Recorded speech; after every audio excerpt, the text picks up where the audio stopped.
Thank you, everyone, for joining me today for another day of storytelling, reading a part of my chapter. Today, we're going to cover chapter 7. So let's get into it. Happiness is loving and accepting yourself exactly as God made you. Chapter 7. Mastering external stimuli. Peace is not the absence of conflict, but the ability to cope with it. Gandhi. The fourth aspect of being a highly sensitive person is the effects of external stimuli. In this chapter, I will explain this aspect and show how it too can be transformed into a superpower. Being affected by noises, lights, textures, smells, and tastes. Do you find yourself easily overwhelmed by loud noises like traffic, music, or the large crowds? Are you often sensitive to bright lights such as those from fluorescent bulbs or the sun on a clear day? Do strong smells such as perfumes or cleaning products cause discomfort or irritation? Are you affected by texture in your clothing or environment, such as certain fabrics or materials feeling unpleasant against your skin? Highly sensitive people are sensitive to one or all 5 of their senses. This sensitivity could be hearing sounds much louder than others would hear. For example, you can hear a plane that is not yet visible, and when you mention it, no one else has heard it yet, and you wonder why they didn't. You can have this sensitivity in all 5 senses or just one to be considered highly sensitive. Jack was a little boy who had always been aware of the world around him in ways others didn't seem to understand. One of his most challenging experiences was the sound of wind chimes 3 houses down the street. While his parents, David and Linda, could hear the occasional rustling of leaves, they couldn't hear the haunting chimes that echoed through Jack's bedroom every night. To them, the sound was just a minor, forgettable background noise, but to Jack, it was a persistent, unrelenting disturbance. No matter how much he tried to distract himself, whether through covering his ears or snuggling under his blanket, the chimes kept him awake, gnawing at his senses, making the peaceful night feel anything but. Frustrated and desperate, David eventually reached out for help. That's when he came to me, feeling helpless and concerned for his son. I listened carefully to their story and offered a new perspective. I explained Jack might be a highly sensitive person, someone whose senses are more finely tuned than others. While this might be challenging in some ways, it is also a unique and beautiful aspect of who he is. I reassured David the wind chimes were real for Jack, even though he and his wife couldn't hear them, and this sensitivity should be respected, not dismissed. It was essential for David and Linda to understand their son's experience was valid and his feelings were not exaggerated or imaginary.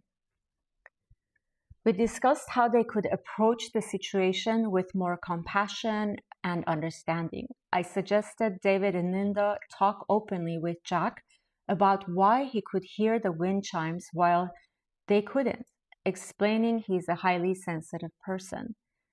This conversation would help Jack feel seen, heard, and understood rather than dismissed.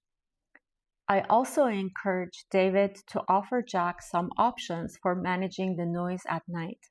Perhaps soft earplugs or a sound machine with ocean waves that would give Jack a sense of control and comfort. By actively involving Jack in finding a solution, David and Linda would not only validate his feelings, but it empowered him to navigate the challenges of being highly sensitive in a way that honored his unique personality. Through this understanding and acceptance, they could help Jack rest peacefully, knowing his sensitivity was both acknowledged and embraced. Mary was a highly sensitive person who had always been acutely aware of the textures around her. One of the most challenging aspects of her daily life was clothing, especially fabrics that felt scratchy against her skin. A wool sweater or a rough seam in a pair of jeans could turn an otherwise perfect day into a battle of discomfort. She often found herself fidgeting, tugging at her sleeves, or even avoiding certain clothes altogether, knowing they would irritate her skin. When she was younger, her parents told her, "Just deal with it. It's not that big of a deal." Or, "Your sister is fine with it. Why are you having a problem?" But as Mary grew older, she recognized she couldn't simply deal with it or dismiss her sensitivity. It was part of who she was, and she deserved to be comfortable. As an adult, Mary became skilled at navigating her sensitivity to textures. She learned to choose clothing made from soft, breathable fabrics like cotton and bamboo, avoiding anything that could feel scratchy or abrasive. She also paid close attention to the fit. Loose, comfortable styles were always a priority. When it came to rainy weather, Mary would never leave the house without an umbrella, and if she did get wet, she would immediately change into dry clothes to avoid feeling chilled or uncomfortable. Over the years, she discovered by planning ahead and being intentional about her fabric and clothing choices, she could reduce or even eliminate the physical discomfort that came with her heightened sensitivity. Mary also learned to advocate for herself, explaining to friends and family her sensitivity to clothing textures was a genuine part of her experience. When shopping for clothes, she would test them, making sure they passed her comfort test. If she found something irritating her, she wouldn't hesitate to return it, knowing her well-being was more important than simply making a purchase. This self-awareness and self-advocacy allowed Mary to build a wardrobe that made her feel comfortable and at ease despite her heightened sensitivity. In doing so, she found peace in a world that often overlooked the needs of people like her, embracing her sensitivity as a strength rather than a challenge. Ethan was a young boy who had always been very particular about the food he ate. Unlike many children his age, he wasn't drawn to sugary snacks or fast food. Instead, he was incredibly sensitive to the taste, textures, and even the smell of his food. Foods others found delicious, like tomatoes or even the simple crunch of a chip, were unbearable to Ethan. He would gag at the slightest bitterness or anything too spicy, and even the tiniest hint of a strong flavor could set him off. His parents, Sarah and Ben, found themselves constantly trying to navigate his picky eating habits, often preparing multiple meals just to get him to eat something he could tolerate. It was exhausting, and they couldn't understand why Ethan was so averse to what seemed like normal everyday food. At first, Sarah and Ben thought Ethan was just being difficult or stubborn. They tried everything from encouraging him to just try one bite to offering rewards for finishing his meals. But no matter what they did, Ethan's resistance only grew stronger. I told them Ethan is a highly sensitive child, sensitive to taste, texture, and smell.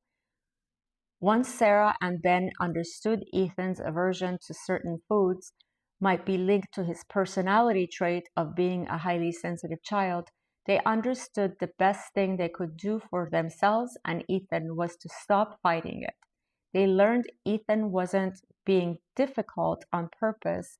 His heightened taste sensitivity was simply making certain foods unbearable.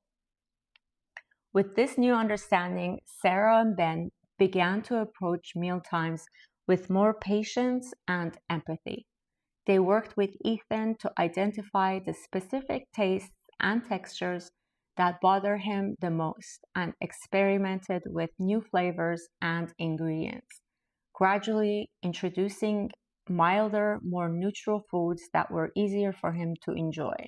They also involved Ethan in the process, letting him help pick out fruits, vegetables, and other foods that felt more manageable for his sensitive palate.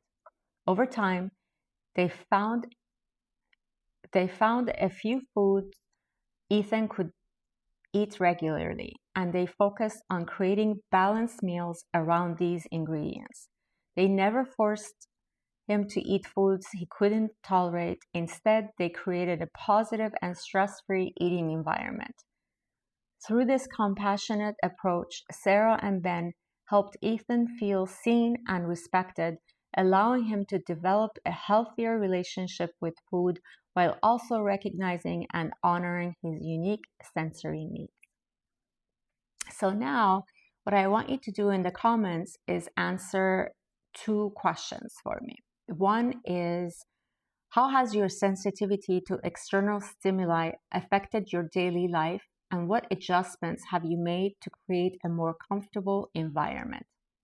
And two, what kind of support or understanding do you wish others offered with when it comes to your sensitivity to sounds, lights, or other environmental factors? What can you do to advocate for your needs? So I would love to hear from you in the comments. And if you have any questions for me, please feel free to ask them in the comments and I'll make sure that I answer them. And if you are liking my videos, please subscribe and like them. And please share the videos with anyone that you think might benefit from them. And lastly, I am taking pre-orders for my book that should be arriving any day now.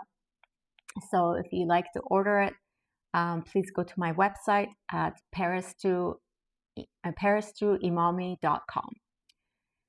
And if you want to work with me on a one-on-one session, I do offer one-on-one coaching session for life coaching, career coaching, relationship coaching, and parent coaching. And the link to my calendar is in the description of the video. Thank you so much for joining me today, and I'll see you in the next video.